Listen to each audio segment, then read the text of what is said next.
I saw 4 dead children this morning heaped on a stretcher. One of them was about 18 months old, and I could tell this because his feet were the same size as my own son's. The rest of him was so thin and tortured that he no longer looked human. I'm told that he died from diarrhea after eating poison leaves, because there was nothing else to eat. In other words, he starved to death. Of course, he didn't have to die, but unfortunately, the cost of keeping him alive was inflationary. Some milk powder and a handful of grain every day would have cost at least 20 pence. I must apologize. This really isn't appropriate New Year television, is it? Especially with all our own problems of inflation in Britain. Indeed, before I came here, I was told many times, don't do Bangladesh, people won't watch it, they'll switch over. And of course, I can sympathize with people who do switch over, because I realize that I and other reporters have helped to immunize people against Bangladesh by reporting their horrors year after year. But I do ask you to watch this film, because I believe that possibly the greatest famine in recorded history has now begun here, with tens of thousands of people already dead and dying and suffering. I also believe that Bangladesh could become the world's most ignored tragedy, because Mr. Kissinger and Mr. Brezhnev have now agreed on a world doctrine in which a country like Bangladesh is expendable. It has no oil, it has no real strategic value, it has no military power, it has no practical purpose. All it has is people who now wish to live. 6 million people died in concentration camps during 4 years in World War II. Almost as many people may have died in Bangladesh in the last 4 years. Years of drought, flood, epidemic, a genocidal war, and now famine, perhaps the greatest famine of all. I don't draw this parallel idly. I happen to be standing in the middle of a field piled high with human skeletons, bones and skulls and pieces of human hair for as far as I can see, now being picked over by crows. This is just one cemetery in Dhaka, and today they are digging up last month's famine victims in order to bury today's victims. 85 since 7 o'clock, 10,000 since last July, and most of them young, starved children. Many of these children died because they couldn't get milk. Last year, the United Nations in Dhaka stopped feeding starving children a powder made from milk and soya beans, simply because the common market countries had bought up all American soya bean stocks to use as cattle feed. And yet the EEC Council of Ministers haggled for months before releasing a miserable £63 million as relief aid, an eighth of what they had promised to 25 hungry countries, of which Bangladesh is but one. And incidentally, many of these children died because they found it impossible to eat what they got from the much-ballyhooed World Food Conference. Nothing but platitudes. My colleague, Eric Piper, took these pictures at a relief camp near Dhaka, one which Dr. Kissinger did not visit when he came to Bangladesh on October the 30th, 1974.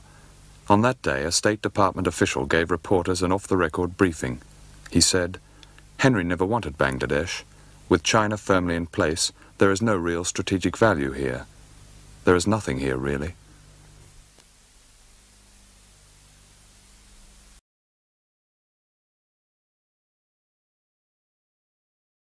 Officially, the latest reports say the main river levels are falling a little, but floodwaters still lie across vast areas of the country, as we saw when we flew north from the capital to visit one of the worst-hit areas, 60 kilometers away at Gitail.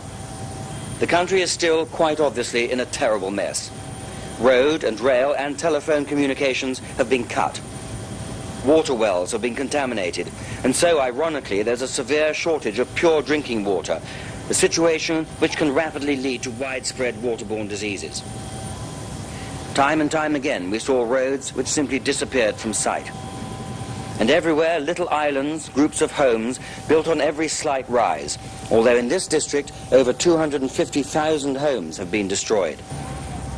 People are crowded on every bit of high ground, on roads, railway embankments, bridges, and railway stations. But they are cut off from help. No large-scale supplies can be taken to these people. And the harvest this year, which was expected to produce bumper crops, has been totally lost. The fields where they were growing seen faintly below the water. 4 to 5 million tons of food relief will be needed to avoid starvation on a large scale. So from up here you get a real idea of the extent of this flooding, see just how these villages are being cut off one from another. But it's down there that you get the real feel of what this disaster is all about. The children, as always, hardest hit. But at least for these, there's help. At the district headquarters at Gatail, a whole army brigade is now dealing with some 30,000 homeless who've been pushed up from the flooded areas to this high ground. The soldiers have organized distribution centers, using supplies already in store, and have added to these by taking a quarter of their own daily rations and giving it out as hot food. 3 infantry battalions and their support units are positioned round the district, although the only way of communication is by radio and helicopter. But it's well organized and efficient. And while the medical teams, which deal with some 800 people a day, have seen many cases of skin disease, their system of supplying pure drinking water means that here there have been no cases in this district of waterborne diseases. But despite the fact the monsoon has officially ended, it's still raining hard, and this will only make the whole relief operation even more difficult than it is at the moment. And the storm clouds continue to roll relentlessly across the wide, flat countryside. And at night, the search for food goes on. In a flooded town street, a supply boat with cooked food stops outside a building. And within moments, it's surrounded. Men, women, small children, all carrying their plates or bowls, pushing forward to see what they can get. There are scenes like this all over the country.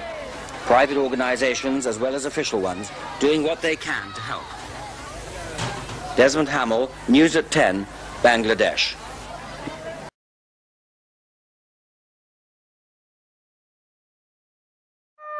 Shuli and her 1-year-old daughter are starving.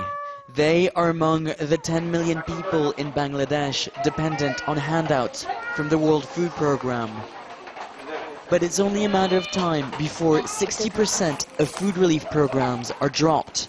The UN agency's budget in Bangladesh is being cut in half due to lack of funding.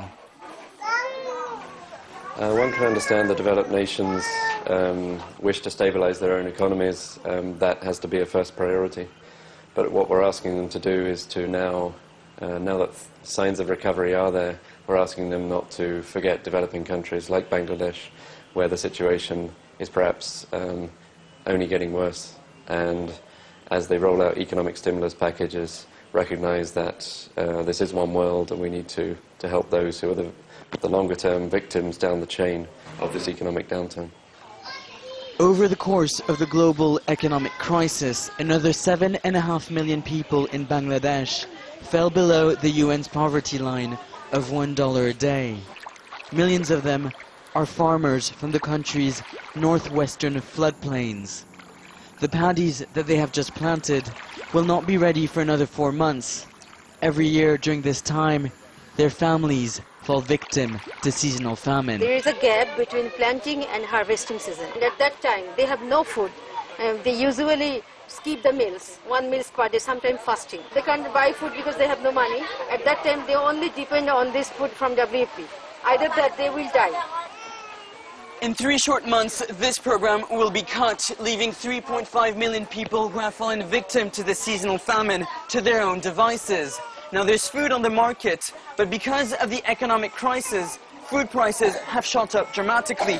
These people cannot afford to buy food, and without this program, they will go hungry. Before cutting its program, the WFP is doing its best to educate villagers in the importance of nutrition. Since 1 in 3 Bangladeshi women is malnourished, they must learn to maximize their intake of nutrients and vitamins. But without actual food aid, the future looks bleak. WFP globally is facing a shortfall of $3 billion. $3 billion is 0.01% of the economic stimulus packages which are being rolled out all across the developed world.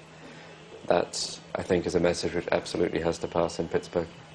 As world leaders gather to discuss global issues, it remains to be seen whether aid to developing countries continue to be a priority. For Shuli and her daughter, along with 1 billion other people facing hunger, it's a message they hope the world will listen to. Nicholas Hawk, Al Jazeera, Gayabanda, northwestern Bangladesh.